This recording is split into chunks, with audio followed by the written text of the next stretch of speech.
welcome to part 2 of our 2-part Thanksgiving special.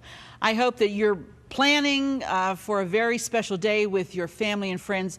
Don't forget, if you know someone who doesn't have anybody, who is alone and would just need some family around them on Thanksgiving, that would be a great time to invite them to your house to partake with you of a really delicious meal that you're preparing. Is the tradition. We've talked about traditions before. My dad used to read the scripture when we would all get to the table, and I'm going to read it now. This is from Psalm, book in the Bible, Psalm 95. It says, "Oh, come, let us sing unto the Lord. Let us make a joyful noise to the rock of our salvation. Let us come before his presence with thanksgiving and make a joyful noise unto him with psalms. For the Lord is a great God and a great King above all gods. Oh, come, let us worship and bow down.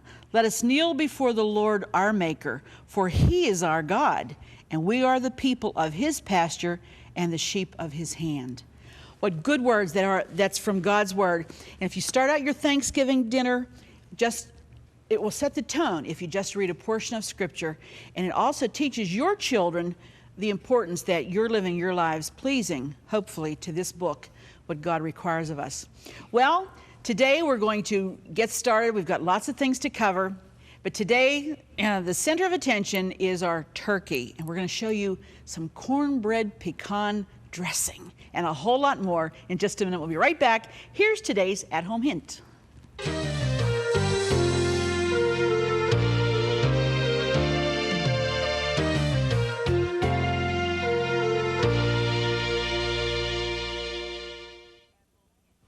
Here's today's at-home hint. In an effort to keep the last-minute preparations less hectic, set the Thanksgiving table well in advance and have all the big platters, serving dishes, and flatware gleaming and ready for your delicious dinner. If you have an at-home hint, a favorite recipe, or just a friendly greeting you'd like to share, we'd like to hear from you. Post it in the comments of this video or visit our Facebook page.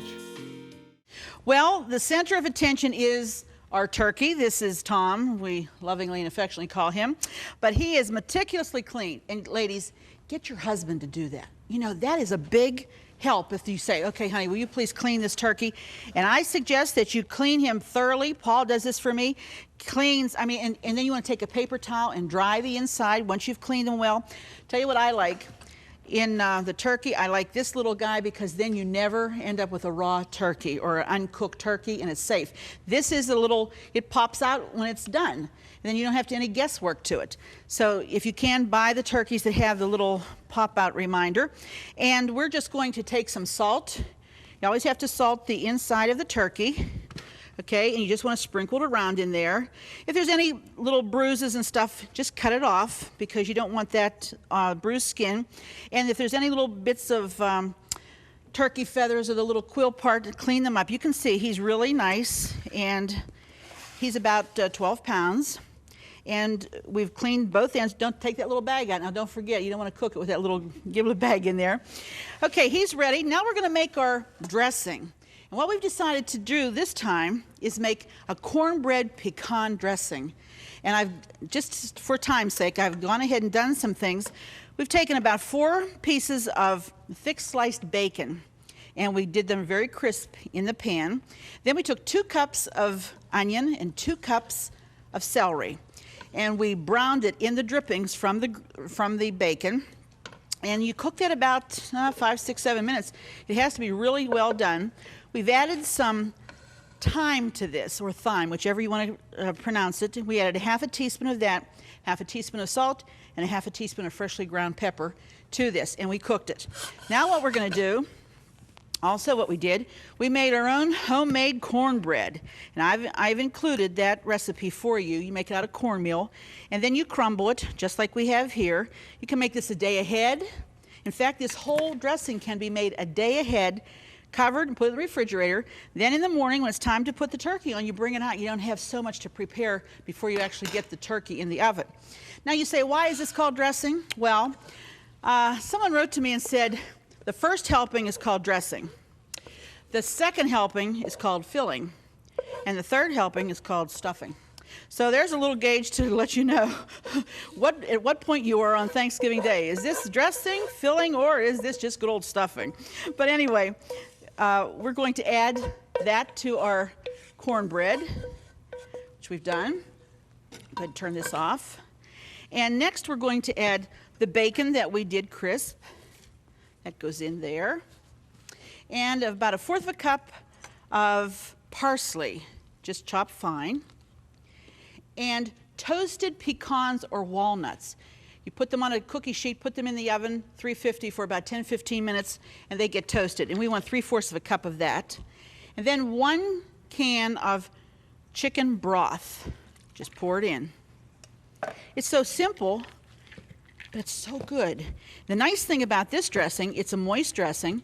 And what you can do with this, if you don't want to stuff the bird with it, or if you make double dressing because your family really likes it, you can bake it in a casserole for 40 minutes, just about, a little bit before your meal is ready to be served, so it's good and hot, plus the dressing that you'd have in the turkey itself. And that's all there is to it. I mean, this is so simple and so easy. Do the dressing the day before. I'm telling you, it'll make the day go smoother for you, so that you're not worrying about getting up in the morning and having to do all of that. Okay, so now we're going to spoon this. Move my pan over here. We're going to spoon this into the turkey. Okay. And we turn him around. Remember, we've salted him. You can pepper him too if you want to. Now, I know it's a temptation that you just want to pack it in there because you think, oh, the more in there, the better it's going to be. Well, any kind of stuffing or dressing will always expand during the process, okay? It will definitely expand because when the heat gets in there, it just swells up. So do not pack it in, but put enough in. I know these guys are having a good time here because I'm holding this turkey at unusual, okay, Dale. And we're just going to put that much in there. You know, this crowd here, why do I cook for them? I don't know. I'll tell you. Anyway, after we put that in, then remember, I always tell you, take a crust of bread, the heel of the bread, tuck it in there, up underneath, all around, just like that. Overlap your skin. And remember, when you go to serve it, you're going to take that piece of crust out. You don't want to serve that. That's just to hold it in place so that your stuffing or your dressing does not come out of the bird. Okay, then you take your skewers, and I just push them in like that. Another one for the lower part, and we push them in just like that. Okay, that's not going to come out there because that bread will hold it in place. Then we take some string because I don't want this guy's legs to fall apart or pull away from the body while he's roasting. So what I do, I go around the first one, kind of like that, around the second one, kind of like that, and then just double back up here and go around one of the skewers, like that. Okay, and what you're going to do, position them the way you want him to look when he comes out of the oven, and then tie him off. Now, what I need, Linda, maybe you can come get me some butter, because we want to baste this turkey, and you want to baste them with butter all over, real well. You're going to cut the excess off. Okay. Let's see here. May have to double knot them this time. Maybe just melt some butter in the microwave. That would help. Thank you. Okay.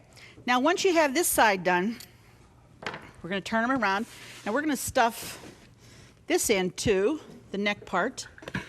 And really, once you get this done, this is the hard part here. Use my hand here. Once you get this done, you just flap the skin underneath the body, and it will stay there, believe me. You can skewer it if you want to. That's fine, because we're going to bake off the excess that we have anyway. You turn him over, and you can put a skewer in, but you really don't have to. I'm telling you that because he will stay. Once you get him this far, you put him into your roaster pan, just like this. And there's a rack in there, and that's really important. We lift him in and set him in, just like that. And what you want to do is baste them with butter. Position them in here. Some people tuck the wings underneath so they stay. You can do that. But just be sure you have the rack in the bottom. Thank you, Linda. And then we just baste them with butter. Now you're going to do this every about 35 to 40 minutes if you want a real moist meat on the breast, because this is where you're adding the moisture. It's right in here. And what you do then is salt him and pepper him and let him roast at 325. 11, 12-pound turkey will take about 3.5 to 4 hours. Important thing to do is to keep basting him so that you're adding moisture to it, so it's not dry, all right? And I like to put some black pepper on the top too. Now you can rub it with herbs or whatever you like. When the juices in the pan start to get brown, add a little bit of water because you don't want them to burn, because that's going to be the basis for your gravy, all right? We're going to take a break, and while I put him in the oven, we'll be right back in just a minute. Do you love watching At Home with Arlene Williams? Then be sure to check out our new YouTube channel. It's filled with classic episodes from over 20 years of At Home, and more videos are added each day. And don't forget to click the subscribe button so you'll never miss another episode of At Home. Well, welcome back. The turkey's in the oven. He's going to be baking for about 4 hours or so. So now we want to make some sweet potatoes, and these are called orange sweet potato cups. We've baked our sweet potatoes. This is what this is. We did about 4 of these large ones. We baked them in the oven, then scooped the pulp out and put it in a bowl. And you can do that the day ahead of time too, which really makes it easier to get the meal together on the actual day of Thanksgiving. And so we have our mashed sweet potatoes here. Don't put any salt and pepper, nothing, just mash them. And you have to do that while it's hot. Don't let them cook, and then you do them while it's hot, all right? Now we're gonna add to this some melted butter, which is about 1/2 cup of melted butter, all right? And then a dash of cinnamon and a dash of nutmeg, right there.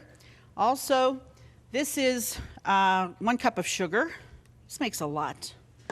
And 2 beaten eggs. Okay. And pecans. We're going to put some pecans in this. This is about 1 cup of pecans, and they're chopped fine. Now you're going to start to mix this, and if it feels like it's real thick and you just can't, feels like it needs some moisture to it, let me tell you what we're going to do. We took some oranges and we halved them. Took the pulp out of it, just like this, okay? Halved them. Cleaned the pulp out. Kathy really did a good job on these. She's working with us today. And this is the pulp from it. And we took all the white membrane. Do you know the part that I'm talking about, that white part? This is just the pulp of it, just the pure orange. And what we're going to do is add some of that to our sweet potatoes to make them creamy.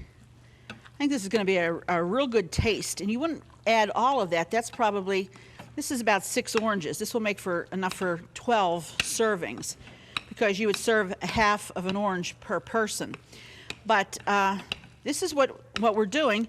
This looks very creamy, but we want to taste the orange in it. So we're just going to pour a little bit. You can do as much or as little as you want. We're just going to add a little bit of the orange sections to it. All right? And let's mix that together. And we're going to mound it into our oranges. And then it goes into a preheated oven, 375-degree oven. And we're going to bake them for about 20 to 30 minutes. So, you know, timing is of the essence when you're trying to get everything done. And I would suggest you sit down after you've made your menu and you start to check out how long each of them has to bake, and just do a schedule. 2 o'clock, I'm going to do this. 2:30, I'm going to do that. 3 o'clock, I'm going to do this. Setting the table the morning of Thanksgiving is probably one of the best helps that you're going to do for yourself, because that way you'll know, do I have all the settings that I need? Do I have everything that I need to get this done? And if you don't, then you can make arrangements to get some of this stuff, okay? Now we're just going to spoon this in. And what's nice about this, after they bake for 20 to 30 minutes, then we want you to put some little marshmallows, it's an option, only if you want to, on top, and put it back in for about 10 minutes just until they melt down a little bit. I think it looks so nice, and you want to do something a little special, like something different. Like we're going to add for our vegetable, we're going to add Brussels sprouts to this menu, and we're going to serve those instead of just a dish. We got acorn squash, and we've hollowed out the squash, and we're going to use the squash as a serving dish. You can do that with a pumpkin if you're going to have some kind of a soup. Some people do have a soup for Thanksgiving. You could do that, hollow out the pumpkin, and just pour the soup in there, put a ladle to it. This time of the year, these vegetables, fruits, whatever that we have available, we need to take advantage of them. And I think it's a nice idea. I think the kids really love it. The kids think this is great. And anything you do special, you're doing for your family, and it's an investment, and it's worth it. May take a little extra time. You say, oh, who would want to do that? I'll tell you what, if you do it one time, then you'll start a tradition. They'll be looking for it every year. And that's the nice thing to do. You could put that into a buttered casserole dish, the excess, if you wanted to. But we're going to put these in our oven because they need to bake for about 20 minutes. One of the other things that we are doing is baking some plain sweet potatoes, because maybe some people cannot have the sugar or the butter or whatever. You want to provide something for everyone instead of just, well, you know, this is what we have, and then they can't have it, they can't enjoy it. The next thing that we're going to be making is our cranberry relish, which is very easy. It takes a blender, and it takes fresh cranberries. Okay, just want to make sure we got it in gear. And what we're going to do, this is 2 packs of cranberries. And I hope I can get these in here without them falling everywhere. This may be a challenge. But you're going to puree them. Well, you're going to put them on and they're going to chop, not puree. You don't want them to be mush. So now you do about 6 to 7 minutes. And it really is so easy. You just add sugar to it and some lemon zest. There they go. And it makes a wonderful cranberry relish. You can do 2 days to a week ahead of time. And I like things that I can get done that I don't have to do at the last minute. These should not be liquid. These should be a little chunky. Just move these around a little bit more. 2 bags and 1 cup of sugar, and then 1/3 of a cup of orange zest. And this is what orange zest looks like. And it is from an orange that you take a little zester and you pull back on, and you just keep working, and it's a tedious job, but it works because you get the essence of the orange, real strong flavor. And you keep working with that, and you add that to the cranberries, and it's very tasty, very, very delicious. I'm not going to continue with this because I got some other things I want to show you. Come on over here and let's take a look at the Brussels sprouts, because what I have here is my Dutch oven, and I have my Brussels sprouts totally cooked, okay? You can steam them, you can use frozen, you can use the fresh. We have about 2 pounds of Brussels sprouts here. This is one of Paul's absolute favorite vegetables. We both really enjoy them. And all I'm going to do here, I've got a little bit of butter. Let's see, how much butter? 1/4 of a cup of butter in the bottom of my Dutch oven. I've melted it. And all I'm going to do is add a few walnuts to this. You don't have to do. I know it sounds like we have a lot of stuff with nuts in, but we kind of got on that roll this year, and sometimes you just go through different flavors, and this year happens to be pecans, walnuts, whatever. And this is just ground ginger we're going to put in there. And this cooks until the butter browns and the walnuts get browned. So that will take a couple of 2 or 3 minutes on high heat for that to brown, because that's the flavor, that browned butter flavor is what you're looking for. And we have just about 1/2 cup, I think it is, 1/3 of a cup of the chopped walnuts to 2 pounds of Brussels. Once that browns up and the butter gets nice and brown, then we're going to add our Brussels to it and mix it all together, okay? This, my friend, while that's browning, I want to tell you about our gravy. This is the broth. Once you've roasted your turkey, your turkey's done, the little thing popped out, the reminder. You take it out of the pan, take it out of your roast pan. There'll be little tiny brown bits in the bottom of that. That's where the juices from the turkey have come out, and they've roasted in the bottom in the heat. And what you're going to do is take the turkey out, take the rack out, and you'll loosen all those brown bits by pouring some broth or some bouillon water or just plain water. You can use your potato water if you want to, if it all happens at the same time. And put that in that pan and just start to loosen all of it. You'll take I'll tell you, one of the best things to use is a wooden spoon and just loosen it. Put it on the burner and let the heat loosen it. And you keep until that pan is really clean because all the juices have been incorporated into the broth. Then you're going to taste it for seasoning. That's what this is here. This is the broth. And if it tastes weak, tastes watery, add some more chicken bouillon. Add a can of broth, whatever. Then you taste it and you think, well, I need a little bit of salt because that's usually what it needs. Okay, so you add some salt. When this is boiling, okay, these are just about there. We're going to add our Brussels to that. When it's boiling, then you take your flour and water mixture and you add it to it using this whisk, and you keep stirring until it's smooth, and there's your gravy. It's that simple.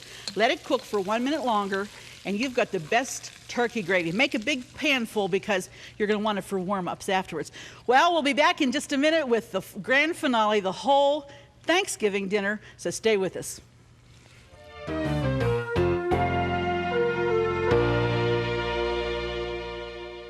Just go to ctvn.org/athome to get all the recipes from today's show for free. That's right, no subscriptions. They're available online at no cost, and more are being added each day. So join us at ctvn.org/athome to get today's recipes now. Well, here we are at our Thanksgiving table. I think we've prepared a really great dinner that your family and friends are going to enjoy. Here in the middle we have the turkey with the dressing, cornbread pecan dressing. We've put our orange sweet potato cups around it. Next to that is our Brussels sprouts with the walnuts, mashed potatoes. You have to have mashed potatoes if you're having turkey and dressing and gravy, and our orange cranberry relish. We've added a few baked sweet potatoes, some rolls, nice little basket of red apples. And for dessert, you'll see what we did on the last program. There's our surprise applesauce cake that is a really chocolate base to that cake rather than just the plain white. Next to it is the light cranberry mousse. And next to that is the pumpkin apple pies with a layer of apples with pumpkin over top. Remember now, you have to do those in the deep dish. And right next to that is our pumpkin cheesecake. And what we've added to our table is a celebration. No, this is not alcoholic. This is just sparkling grape juice that we thought for a special occasion would be enjoyed. We hope that you enjoy the day with your family and friends. And please, don't get so caught up in making the meal that you do not take time to stop and thank God for the freedom that we enjoy in this country, for all of his blessings to us. They are so bountiful, so many, you could hardly begin to count them. But please, take that time right before you start your meal and stop and give God thanks for all that he's done in your life and in your family's life. It's a day full of love, and I hope that you enjoy it. So be sure to join us the next time because it just wouldn't be the same without you here at home. Happy Thanksgiving. Don't forget to click the subscribe button so you'll never miss another episode of At Home. Thank you for watching.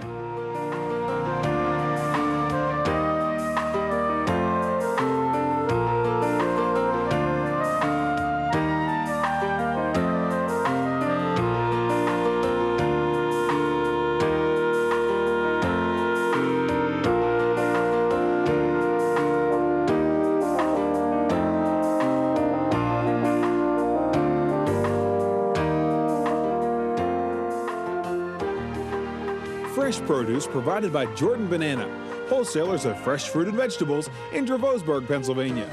Appliances provided by Decor Distinctive Appliances, a reflection of your good taste. Groceries provided by Foodland, where the answer is always yes. Cornerstone Television wishes to thank all our faithful viewers whose consistent prayers and financial support have made this program possible.